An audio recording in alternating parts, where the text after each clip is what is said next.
One of my neighbors lit some fireworks outside. It was nighttime. The way that the sound was, they were uneven enough, and the tempo was really well done to make it sound like someone initiating an ambush. It started off kind of slow and then sped up, and they were uneven. There was just no rhythm to it. My mind instantly thought that someone was shooting outside my apartment, shooting in through the window.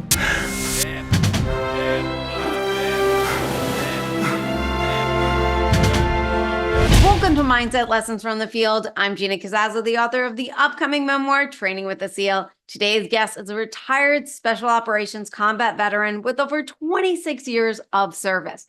After completing multiple combat deployments to Iraq and Afghanistan, he experienced the effects of what some healthcare professionals refer to as operator syndrome, a spectrum of psychological symptoms common amongst special operations personnel. He turned to meditation, breathwork, and yoga to begin his healing journey. Today, he is a health and wellness coach and certified mindfulness coach. I'm really excited to talk to this guy because, well, we are a mindset podcast, and that is the world that he is in today. So, ladies and gentlemen, I am so excited to introduce you to Ben Durbin. Ben, thank you so much for being on the show. Yeah, thanks for having me, Gina. It's good to be here. Of course, yeah. So I want to get into what made you go into special operations. What exactly did you do?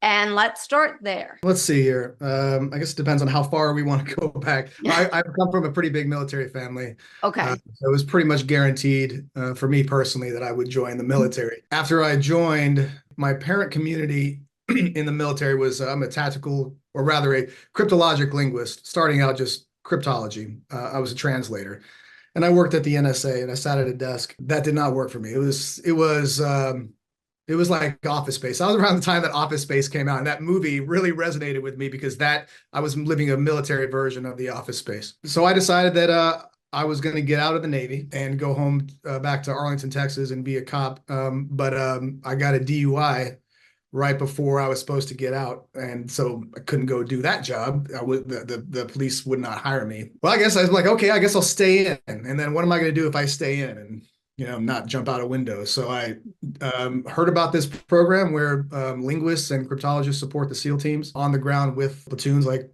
operating with them. And so I went to selection for that program. The rest is history from there. So that's why I went into special operations, because I was just losing my mind sitting at a desk. I was not cut out for sitting at a desk for 8 hours a day, just with headphones on. So I decided to do that, except with the SEAL teams. So yeah. What made you go into that in the first place? Like, did you know that you were going to be sitting at a desk? Like, what made you pick cryptology? I'm not totally sure. Learning a language seemed really cool to me. It was part of my plan for going back home and being a cop. I joined specifically to try to get Vietnamese as my language, but I missed that school by 2 weeks, so they had me choose another one. And they're like, it can either be Korean or Chinese or Arabic. And I chose Arabic because I knew that there would be a lot of work with that very soon. So, and I was not wrong. So. That's why I think I chose language, because it's interesting for me to have a puzzle, and the puzzle being a foreign language, and then all of a sudden to be able to know it, to hear it, to understand it. And I really enjoyed that process of suddenly what was once gibberish is now completely understandable.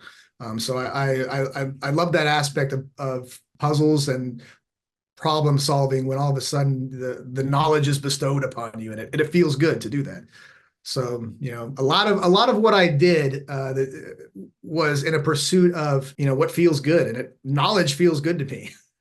So, knowledge felt good, not working behind a desk felt good, moving my body feels good. Like, a lot of my decisions were based around that, and also finding value and purpose and meaning coming from a military family. So when you went the special ops route, what was that like for you? Because it sounds like there was no plan B. The plan B was going to be back to where you were, which, was not what you wanted. So how was that route for you? How did you get in? What was the training like? The good thing about the whole process is that the expectations are laid out ahead of time. There's not a lot of guesswork when it comes to what's expected, as opposed to saying pursuing an entrepreneurial lifestyle. It's like, here are the standards and you must meet these standards, and they're hard standards. So it's in that sense, preparing for it, what for me was not difficult because I was handed a manual on here are the standards that you're expected to meet. And then it's up to you to prepare for that and to meet those standards. So at the time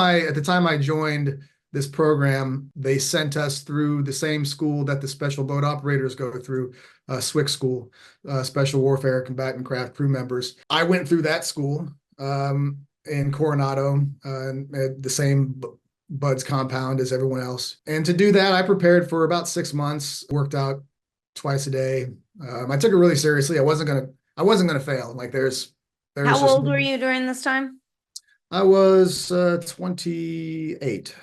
Okay. 27, And 28. then what's the turn? What was it? Was there a high turnover rate in terms of, you said it's high standards, high program. How long is the program? At that time, it was the school was 3 months long. Okay. And Yeah, then what's the turnover? If I remember correctly, in my class, we lost around 60 or 75% of the class. Wow. Most of that, the vast majority of that was to the water portion. So water, the pool competencies, the water rescue competencies is what weaned most of the people out. So how did you prepare for that? Are you like a great swimmer? I'm not a great swimmer, no. And I guess in general, athletically, I'm when you put me up against the people that I worked with, I'm about middle of the pack, which ain't a bad place to be. Like when we at this level of people operating, and that their athletic level, like being middle of the pack ain't so bad. So, but swimming, I was in the lower. It was in the low. I didn't love swimming. I still don't love swimming. I prepared for it just by swimming a lot. Even when I got into the training, like there were evolutions that I wasn't prepared for, that I didn't know about. Had I known about them, I would have prepared very specifically for them. The closest I came to quitting was in an evolution that was what was it? It was water treading. I didn't know how to tread water well. Mhm. So, hold a rifle shape over your head and tread water for a certain amount of time, and I couldn't do it. I was just sinking. That feeling, that's why water, weans most people out of that. I mean, it scares most people when you can't It's breathe terrifying. underwater. Yeah. Yeah. But that was the closest I came to quick. I had to call we had an option for one training timeout, so I used my one training timeout to go to the side, and they actually gave me a little instruction on how to tread water. It was enough to get me through. So that single 2-minute evolution was almost undid me. So how did you shift your mindset to get that quit out of you? Yeah, I just couldn't say the word. I just couldn't. And they were trying to get me to say it too. I just couldn't say the word. And, a lot of that, I think, also comes from my upbringing. Like, I couldn't imagine completing that sentence because I started to say it. I started to say and the instructor was like, "You what?" Okay. And then I was like, okay, I have this one timeout that I can use. So I used it. There was never any consideration that I would go home and particularly tell my grandpa that I had, because he's my father figure, 3-war veteran. He's the guy that, we looked up to, like, and he told me very specifically, thou shalt not quit. Whatever you do, you're not going to quit. There's no shame in it if you fail, but quitting is not the same. So I couldn't say the words. So when you were going through, like, especially some evolutions you mentioned you weren't prepared for. So how was there like I know in the Green Beret, if you fail, they give you, another try. So was that the case for you? How did you succeed at something that you were just getting thrown into for the first time with no preparation and knowing about it?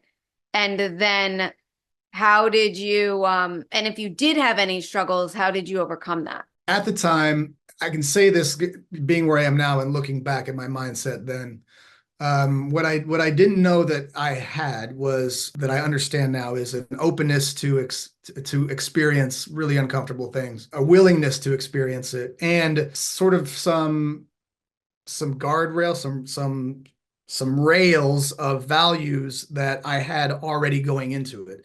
One of which is, my grandpa telling me that you're not going to quit. Check, not quitting. Like, that's simple. With those values as kind of guidelines and rails, and then also the openness and the willingness to just be very uncomfortable, particularly in the water when it comes to not being able to choose when you breathe. That openness and willingness to experience discomfort, I think, is it's part of grit. It's part of what people often associate as just grit, grinding your teeth and enduring something.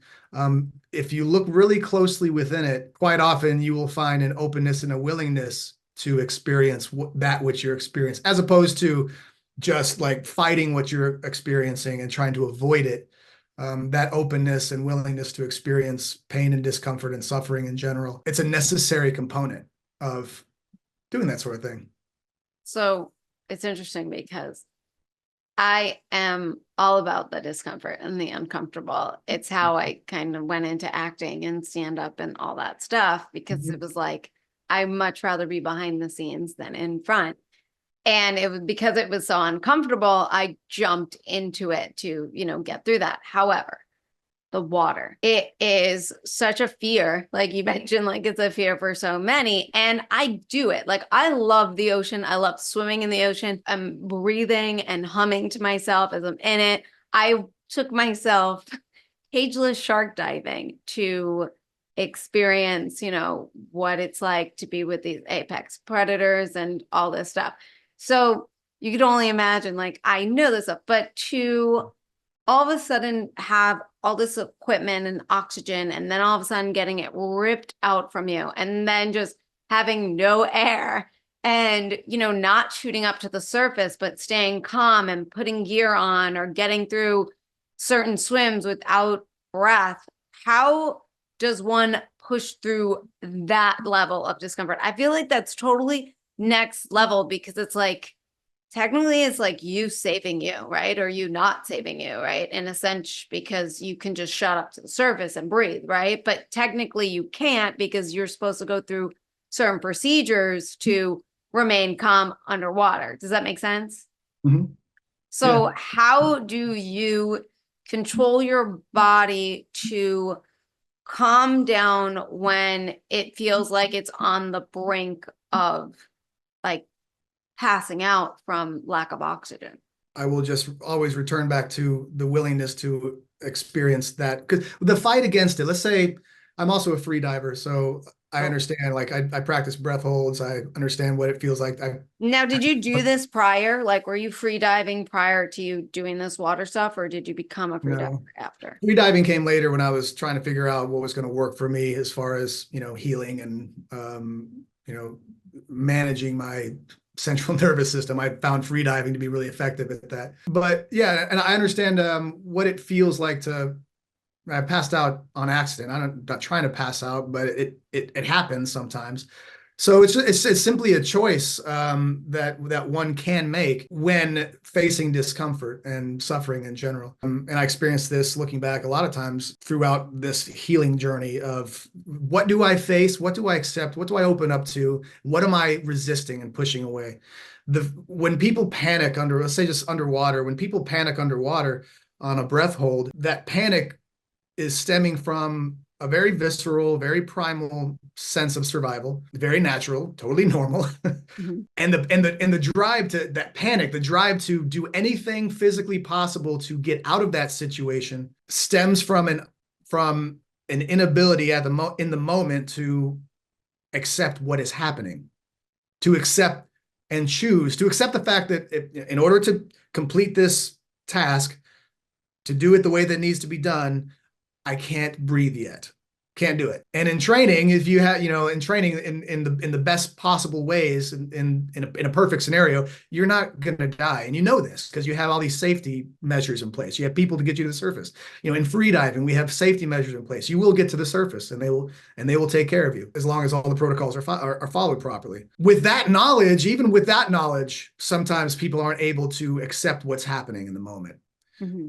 So the bare basic acceptance and openness and willingness to accept that which is happening in the moment whether it's the inability to take a breath or psychological discomfort with something. We resist that and fight it all the time. It leads to the majority of my suffering is the resistance to something psychological. Like you mentioned, getting on stage as something that you faced, and water being, correct me if I'm wrong, was the water a more visceral, difficult kind of fear for you I'd than say equally equally? Yeah. difficult. I mean, I also feel like everything's a choice, but being in the water, I have this, being in the film business, we have overactive imaginations and other people. I still to this day have like this fear, like when I'm to jump in a pool, like there's just like a shark waiting for me, every single time. And if I close my eyes underwater and open them,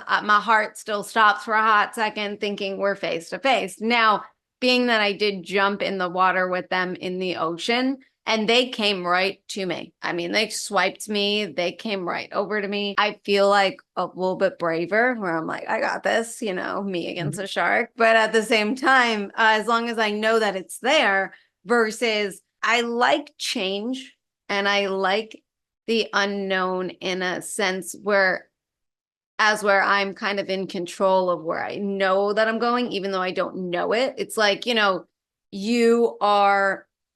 know what you're getting into by going this special ops route, but there are some evolutions that were different and new and something you didn't prepare for, right? So for me, I like things like that where I know. What I don't like is like a sudden, I don't know, like it just kind of pops up. I didn't have any recollection. Like I'm swimming in the ocean and suddenly a shark is underneath me. I don't know him. There goes my leg. Like that's something I'm not cool for, but other than, so Yeah. that I'd say that's more of my like comfort. Discomfort is like, that's where you grow, I love that part. It's just, I kind of want to know what I'm getting into, if that makes sense. Yeah, absolutely. And uncertainty is a component that definitely exacerbates an uncomfortable situation that can aid or rather increase a level of panic if there's uncertainty in there. Am I okay? Where are my safeties? I have no safeties. Okay, then now that just adds another level of uncertainty into the mix. Well, you just said too, like trust. You have to trust these people to revive you. God Yeah. forbid something happens. And it's not that I don't trust, it's that I also am curious and want to know. So I want to put that trust in a way to the test. Like I see someone else pass out, they save that person. Great.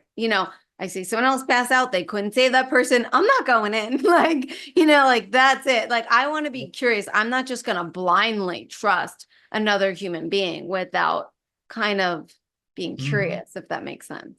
Absolutely. And there's another component of it right there that is, so once we have opened ourselves and are willing to experience it, like one will never, ever, ever face and complete a task that involves discomfort if they are not in the first place willing to experience the discomfort. Until one is open to it, they will never experience it. They will never experience what getting in the water with sharks until they are absolutely open and willing to experience that discomfort. Okay, so it starts with openness and willingness to experience it, because that comes with letting that allows the resistance to it to fall away. And then you have to trust.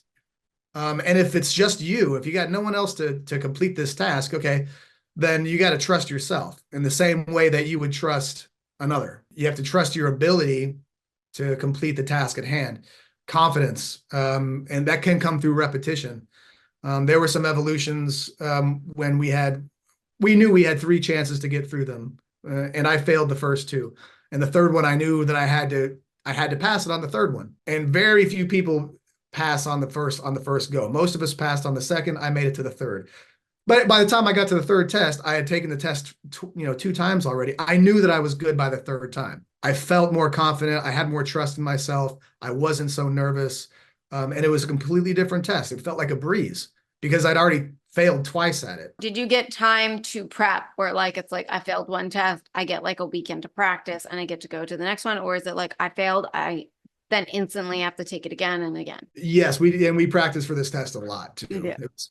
It was a water rescue test, and the instructors didn't make it easy on us, of course, but it was a requirement. And a lot of the things that we did in training built up to that. We had weekend practice too, just to learn how to tow people in the right way in the water. But yeah, I failed it twice because I wasn't a strong swimmer. Luckily, I had the confidence after failing the test twice already, that by the third time I did it, I was like, okay, I got this. I understand. I'm just more comfortable with it because I trust myself and my ability to do it because of the repetition. Yeah, that's, it's interesting too, because as I'm going to go to stand-up comedy, it's like, I have my script down. Like, I practice it hundreds of times. I practice it with TV, radio, 6,000 things going on to not get distracted. Like, I've gotten to that point. So that way, when I get up on stage, if there's hecklers, if there's anything that's happening, it's like, well, I know this inside and out, right? I could come back to it. But there was this time where no matter how much I practiced, I was on stage and I totally forgot the next sentence of what I was supposed to say. Yeah. And I'm just like standing on stage, like not saying anything. And then the crowd like has like this weird, like, like what's going on, And I'm like, I'm paused, right? And then I just had to come out and be honest and be like, I'm paused right now because I totally forgot my next line. I was like, hold on one second, let me circle back. And they like cracked up. They were just like, and then it kind of went and I got the line. I'm, oh, here it is. And then I went back into it. But sometimes no matter how much you prepare, and also for myself, like, I'd be like, oh my God, third time. How do you not let the pressure of, if I don't fail this, I'm back to a desk? How do you not let that pressure get to you and you just concentrate and focus on what's right in front of you? Well, at that time that I went through that training, I would say that I didn't have a process. There was no process, and there was no conscious effort on my part to do it. I can look back on the actions that I did and see that, okay, this was actually, it was a skillful way to work with the day-to-day difficulty of meeting expectations for those standards. I meditated even before I went through this program, and there would be nights when I lay in bed, not looking forward to the next day, or really not looking forward, but just anxious, like really anxious about the stuff that was coming up for the next day. And then just calmly breathe and meditate my way to sleep. My ability to, at the time, not as good as now, but my ability to kind of regulate myself and self-soothe when I needed to be open to any particular form of discomfort that was coming up.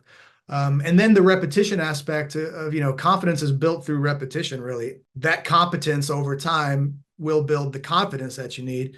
And that's what, that's what you're experiencing on stage. And by the way, like, my number one fear is stand-up comedy.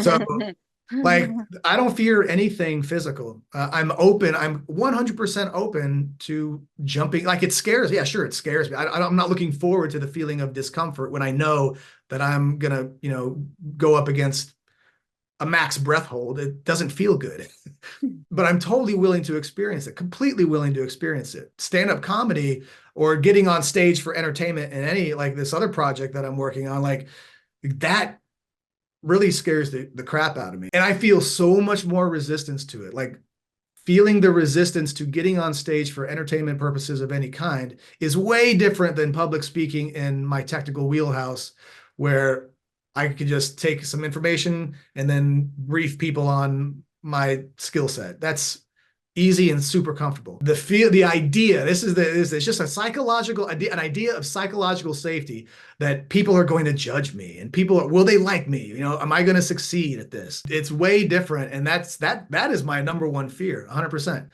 So it's interesting. Like, and I'm willing to experience it at some point. But I'm more willing to experience physical discomfort and physical fear, like fear of physical safety, than I am to experience vulnerability and psychological feelings of psychological unsafety, non-safety. Learning what you learned through your training and everything and getting to where you are. And now let's go into actual combat, right? Afghanistan, Iraq, you're there. When I was reading about you and stuff, you mentioned stress of it, but also like the rush of it all. That makes sense. At what point did you realize like, hey, I need to heal myself? And where, you experience the operator syndrome and stuff like that. At what point were you like, okay, I got to heal myself? And how did you go about that? Was that when you got out, or was that during your time? And during your time, did you use some of the tactics that you have now or tactics that you learned in training to help you get through really intense moments? Yeah. I'd say that, let's see, take the first part. When I realized that I needed like really start concentrating on healing. Like I said, the fact is I wasn't even aware that I was suffering. So I think the first step for really anyone is to be cognizant of one's suffering and how that is then projected upon the world. And how did you become aware? Well, the day that I knew that I needed to go talk to a psychologist was it was about 2 years after my last deployment, a little less than 2 years after my last deployment. But yeah, there's no expiration date on these things. And I had experienced symptoms of post-traumatic stress and, that you talk about operator syndrome and this spectrum of physical and psychological symptoms that I thought that they were, because you live with them for so long, they just become normal. It's just an everyday thing. And it's like, okay, whatever, this will go away on its own. And that was my idea, that everything would just go away on its own. My reactivity, my hypervigilance, the cyclical highs and lows, just depression, and then feeling really, really active and good, and then just crashing and just going back and forth like that. What made me really understand that I needed to go talk to somebody was after I was at home with one of my daughters. She was, I think, 10 or 11 at the time. It was a 4th of July timeframe, and so cliche, the dang neighborhood always goes off with fireworks. So somebody lit some fireworks out. One of my neighbors lit some fireworks outside. It was nighttime. But the way that the sound was, they were uneven enough, and the tempo was really well done to make it sound like someone initiating an ambush. It started off kind of slow and then sped up, and they were uneven. There was just no rhythm to it. And my mind instantly thought that someone was shooting outside my apartment, shooting in through the window. There was just no other option. Like that's my mind's like, someone's shooting at the house, and that's it. It's not, hey bro, it's 4th of July. There's going to be people with fireworks in the neighborhood. It wasn't like that. It was, no, this is what this stimulus means. And there was no other story. My daughter is making grits on the stove, and I yelled at her to get up to, like, I'm like, get down. Like she's gonna understand what's going. She's 10 years old. I'm like, get down. And she looks at me, she's like, what? And she's just standing there at the stove. And then I got like really stern. I was like, get the F down. I'm like at the top of my voice yelling at her, run upstairs, get my gun, come back down. And I'm, peeking out the window, with the curtains. And my daughter's on the floor in like some spy. She's a dancer. She doesn't even know what I mean by get down. I'm looking at her. She's like in this frog stance on the floor. I'm like, that's not getting down. Like, what are you doing? Like, that's not what is that? I don't have time for this. I got to deal with this threat. And that's when it clicked. It's like, oh shit. Okay. This is what this is. This is 100% like, I need to go talk to somebody because this isn't really normal. You're scaring your 10-year-old, 11-year-old kid making grits on the stove because fireworks are going off. But and there were a lot of other things like that, that happened, like instances that where clearly my central nervous system was programmed in a certain way over time to respond in a certain context. And now that the context had changed, I was inflexible with the change and unaware of the change of context. Kids snapping towels at the gym at each other at the pool set me off one time. And I couldn't even move. My hands were shaking, my feet were shaking. I couldn't get dressed. I can't tell these kids to stop with the towels because I don't even have clothes on. What's that gonna look like? There's no good option here because my body is saying, fight, go yell at these kids, make this stop, because the context is all wrong. I don't have a gun, I don't have armor, I don't have anything, yet the stimulus is telling me that this is happening. Because my brain and my body don't know the difference between the snap of a towel and an incoming round. So that's when I realized that I need to go talk to somebody and figure this thing out. There's no expiration date on it. This stuff just doesn't go away on its own. Patterns must be reorganized. Old patterns must be changed. Otherwise, patterns just keep reemerging. And beyond that, my relationships were suffering. Not only was there, along with this operator syndrome thing, not only is there like physical and psychological suffering, there's also the effect of this hedonic treadmill where often, and this is in my case, and this is common for a lot of people, where we're chasing the dopamine rush. We're chasing the feeling of, and we're not really aware that we're doing it. There's something that made me feel so good and alive. And nothing will ever feel like that, ever. It's just, nothing's going to feel like that. And at the time, understanding, like just below conscious level of thought, was feel like this again. Once you felt like this, once you went to work and you felt like this, and now you don't feel like this, so do something that makes you feel like that again. And the way that manifested for me was through just trying to work out really hard in the gym, dangerous behaviors, like just walking around. Like I would go on trips and walk around unsavory neighborhoods at night. I wouldn't even know why I was doing it, but I would do it just because it made me feel, that feeling of danger again, that feeling of being at night in an unknown place that, someone might fight you. Mm-hmm. Not that I was looking for a fight, but I was in a sense, like people look for fights. People look for ways to feel like they did before, Yeah. So, yeah. No, that it makes a lot of sense. So one of my teachers said, there's he goes, I don't care what any of the people on the show say, there is a rush to war. There's a rush to all of that. And there's no greater rush than people shooting at you and you not getting hit. And I've never been in war. I can't, relate in that aspect, but as you're saying it, like it's from what a lot of people have said to me in your field, they're on that same level. And then you come back here, it's a totally different environment, right? Mm-hmm. So what were some of the things that you learned along your healing journey that has helped you, and that maybe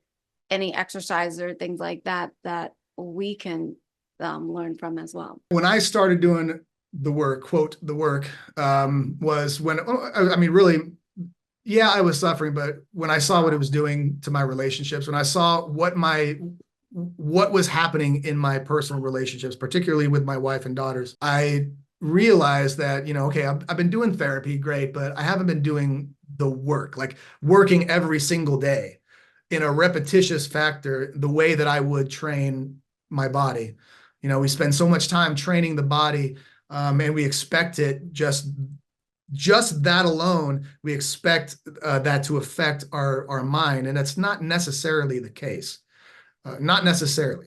Yeah, we can learn a lot of things about grit and about tenacity and about strength, endurance, all these things we can learn about ourselves, what we're made of in certain ways.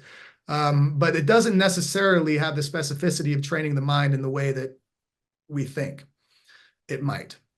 So what I needed to do was work every single day to begin training my mind by first understanding what was happening in my mind and my body. And so that's where meditation and mindfulness came in, and breath work as well. So I created kind of a framework for myself by just the things that I had learned before of mixing meditation and breath work together in a way that modulated my arousal levels to sort of mimic that arousal of that, being rushed with neurotransmitters that make me feel good. What I found out was that the things that I experience during stress also release the same neurotransmitters as when I'm not stressed. They all make us feel good in a way.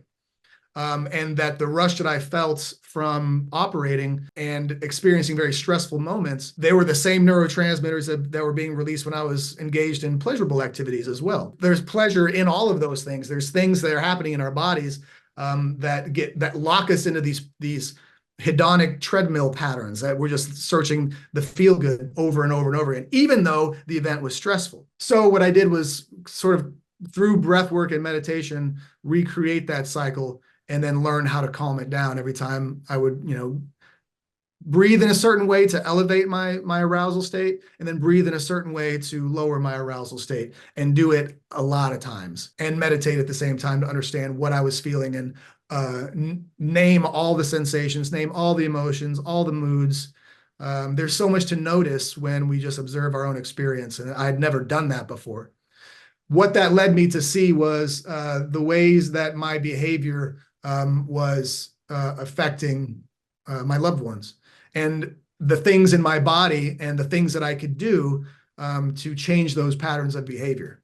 And it happened very quickly. When I really noticed it and saw it, when I really observed it, I was able to change it rather rapidly. I guess I would say that. So number one, I guess to go back to the beginning, number one, like to train the mind in a specific fashion. We're all about specificity. If I want my mind to be in a certain state, then I must train it in that state. The gut is the same way. People say, follow your heart. You listen to your heart. Well, the heart needs to be trained as well. The gut must be trained because, well, okay, great. I feel passion in my heart. This is where I feel passion. Well, murder is also here in the same place. Hatred is also in the same place. Follow my heart. Well, if I followed my heart every single time, that would not be a good thing. I needed to train it. I needed to train it just in the same way that I train my mind and my body. It's just all one system that needs to be trained in a very specific way based on, the result that you want. Like, you want to feel more loved, you want to feel more calm, do you want to feel more compassion? Then it must be trained in that way to experience those things. So for yourself, you correct me if I'm wrong. Did you develop your own plan for yourself to train yourself, or did you have somebody that helped give you the training that you needed? It was through trial and error on my own. I didn't seek out a teacher until later. But yeah, the self-experimentation in mindfulness, yoga, breath work, yogic breathing. Yeah, that's where I went. So when one is training themselves, how do you coach you? Like, how do you get you to train yourself to get the result that you want? I would just say experimentation. Yeah, it's all an experiment. I have been into contemplative arts for a long time. I'd meditated on and off. I'd practiced mindfulness. I'd never been instructed by a teacher, but I sought out teachers, well-known teachers in the field who had writings or audio books, those kinds of things. So reading, reading the thoughts of others, kind of getting into the minds of others and following their advice in that way. And the same with breath work. Yogis who didn't teach me personally, but through their writings and their videos, I learned to breathe in that certain way, and then just observed how I felt when I breathed like that. To observe how to train my mind in a certain way. Thich Nhat Hanh, for example, was like the first guy I ever read, Vietnamese monk. Just a beautiful human being. He was basically my first teacher through the books that he wrote. And when I followed his methodology that he wrote about and just observed my experience in doing so, I could see that this is something that I want to reproduce over time. This is something that I want to dial in. Experimentation in that you have to try a lot of things. And even if I sought out a teacher who told me exactly what to do, I would still need to evaluate it to see how it was working for me. And how long do you evaluate where you like, okay, or abandon ship? Yeah, I don't know. I feel like that's something that's gonna be really dependent on the activity. I would say, I mean, I don't know, a good rule of thumb is I would say a matter of weeks. It's not like you go to you take on a new physical trainer. I mean, I use this analogy is really apropos, I think, because training the mind is a lot like training the body. You have to do repetitions. It's reps. It's over and over again to create patterns. That's what everything's based on. Everything's based on patterns. You have to see if what that pattern is. You have to give it time to take hold. If I go to a trainer and I say I don't like your workouts after 1 week, well, how do I know? I haven't given it any time whatsoever to develop. I'd say a matter of weeks, 6 to 8 weeks, maybe 12, probably. I think 30 days is a good amount of time to say, okay, if you're going to start a meditation practice or any behavioral change whatsoever, 30 days is a good, I mean, that's why there's so many 30-day challenges and so many things last 30 days. You know, it's a natural amount of time to look back and see what has changed. You got to kind of take like a stock before because you got to understand where you start. Yeah, like the baseline. Got a baseline, and then 30 days or however many days later, okay, what's changed? Randy Weitenheimer was on the show, and he's my teacher, and he has me do these self-discipline exercises and stuff, and it's 40 days. Well, the first one is 40 days, then it goes to 6 months and then a year and stuff. But the first time I go to do it for 40 days goes like that. But when you're in it, 40 days is forever. Like it feels like forever. And if you mess up, you have to start over. You don't get to, be like, oops, and count that as a day. You have to go back to day one, which took me 4 times, but I finally got to 40. But, it was a training of the mind exercise. And, we have this new exercise going on, and some days it works and some days it doesn't.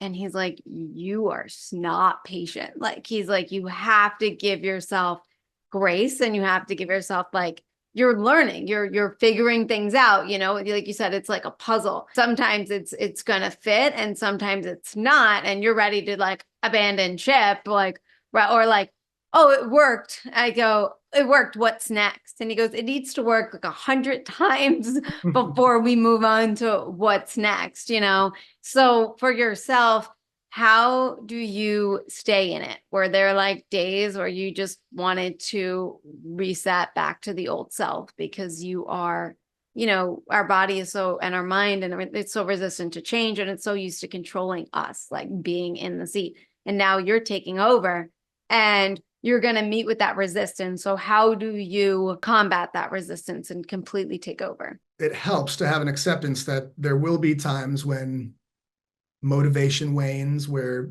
well, everything changes. That's number one, the acceptance of, what Buddhists call impermanence, is that everything changes. Not that things are changing slowly over time, but everything is completely unstable. There is no stability whatsoever. So just understanding that things are changing always is helpful to understand. Okay, look, I'm a human being. There are going to be times when this ain't easy. It's not always going to. There are going to be times when I'm feeling strong, and there are going to be times when I'm not feeling strong. And I think also, I mean, there are all sorts of things that can be done. I'll give an example of when there was nothing I could do.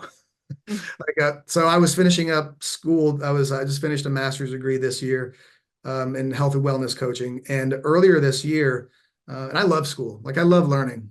And the first year of this course of this school I was just in love with it. It was great, having a great time. In January of this year, when I entered, I guess it was my 4th semester of it, I completely lost all motivation, just gone. Like I didn't hate, but I had no more passion for, all of a sudden I didn't want to coach. I didn't want to go to school. I didn't want to do, I just didn't, I was just completely over the entire project of academia specifically. I was just burnt out for some reason, and I didn't know why. Like whatever cycle I was in, whatever pattern I was in, I couldn't figure out why it happened, and I couldn't figure out how to get myself out of it. Nothing that I did was making it change. In this example, when I couldn't do anything, and I tried a bunch of different stuff, I just couldn't get out of it. Couldn't get out of this funk. As a lot of other people have said, when motivation comes and goes, great. Motivation was gone. I had to stay committed because once again, I'm not failing at this. I can't just not turn my assignments and I can't not do the reading. Commitment and dedication and discipline is really what gets you through. Discipline will see you through your lacks in motivation because it's a mood. It's a mood that comes and goes. And so that's what I did. Like I'm just doing the work, but it's like eating food that doesn't, kids just can't taste. Just eating food to stay alive. It's just not enjoyable. Yeah, I'm there right now. Yeah. Right. Yeah. And what finally, once again, experimenting, this was the first time I'd ever experienced this before. I'd never experienced this dearth of motivation in something that I loved so much, all of a sudden just gone. What finally worked for me to help me like come out of it was once again to accept the fact of it, to accept and be open to this uncomfortable feeling of having zero motivation, and then to trust that this is the good part about impermanence, that the negative things that we experience, they will change if we allow them to change. Like, bro, just let it change. Like, stop fighting it so much. You have no motivation right now. Okay, cool. Just do the work and then let it go. And over time, it will change just like everything else does. And when I had that thought and realization, then it took about 6 weeks, and then boom, I feel it changed. It just changed. Yeah. In about 6 weeks, then it was like, okay, I like school again. Like, what? This is weird. Like there was nothing that I could do. It took me to not do anything, just to let it be what it was. So that was a lesson for me that sometimes you can't do anything. Sometimes there's nothing to do about it, but practice, continue to do your reps, and discipline will see us through a lot of difficult times when everything else is just kind of seems like it's just bland. So what do you have for us on what we can do on a daily basis to control the body, control the mind, control the heart? What can we start to do? I try to steer clear personally of the word control because the sense of control is one of the things that can lead and exacerbate our suffering. This idea that we can control anything, trying to control, trying to grip, trying to hold on to everything in a sense of controlling things. So we can practice breath work and then practice it to the degree that like it feels like we are the one in charge of taking every breath. And if I was in charge of taking every breath, I wouldn't make it out my front door. Like the body does all this stuff on its own. It's incredible. I would say, number one, to be gentle in how we approach these endeavors. Just like you said, to give ourselves grace, give ourselves a lot of understanding of the human condition as we begin to try to grow, like experience growth and experience change, is to give ourselves space just to be human in the process. That's number one. And the second is to get the reps in. So with mindfulness specifically, it's a special kind of awareness. It's not just in the way we use mindful. Be mindful of, the stove on and did you turn it off or not? Like, it's not just being attentive and being aware of something. It's a special kind of attention that we pay in a way that is non-judgmental and allows us to be open to stuff. So it doesn't have to be a practice, doesn't have to be like 60 minutes straight, seated in the lotus position in your room. It can be done in these small moments repetitiously throughout the day. As you're getting in the car, okay, where am I right now? I'm in the car. Am I in the future about where I'm going? Or am I in the car with my hands on the steering wheel, feeling whatever moods I'm feeling, being aware of whatever feelings I'm feeling and letting them happen? Not trying to stifle them or control them. They'll change all on their own if I let them change. So we can do that multiple times. So we can do that all day long. And we come in and out of mindful awareness all day long. And so we can just let the pattern happen and reinforce over time through repetition, 30 seconds of non-judgmental mindful awareness, 1 minute, 2 minutes, 3 minutes at a time. Do this multiple times throughout the day.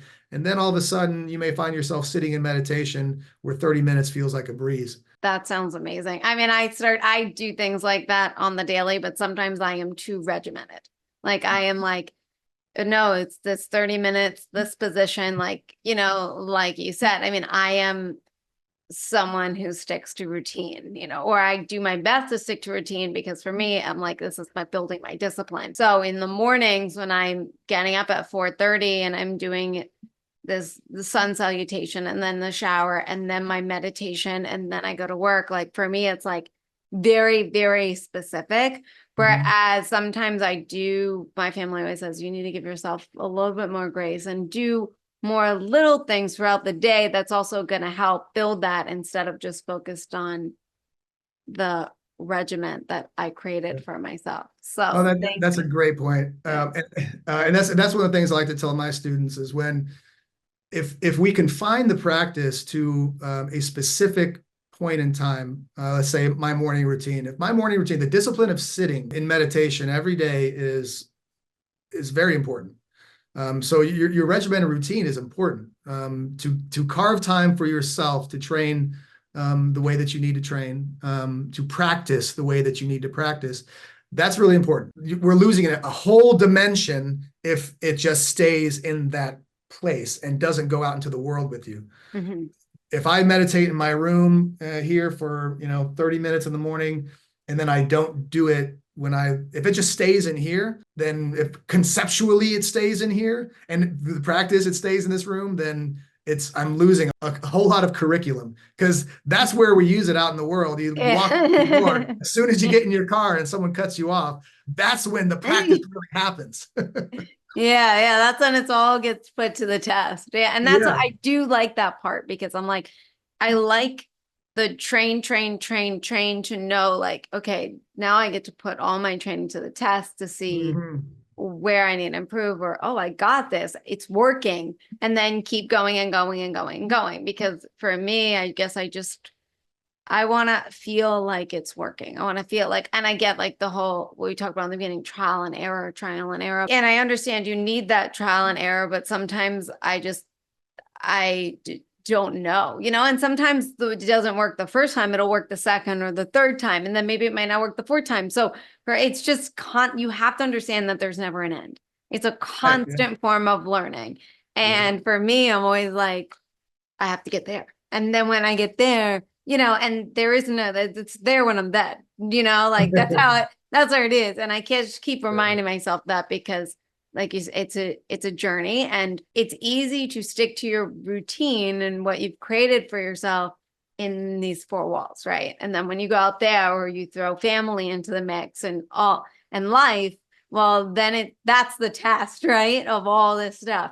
So thanks so much for talking with me, for being on the show. It was amazing, so informative. Thank you. Yeah, you're welcome. Thanks for having me again. Of course. And everyone that's listening, please like, share, comment, subscribe to our Substack. You get extra bonus episodes that only our subscribers on Substack get. And I will see you all next week. Thank you.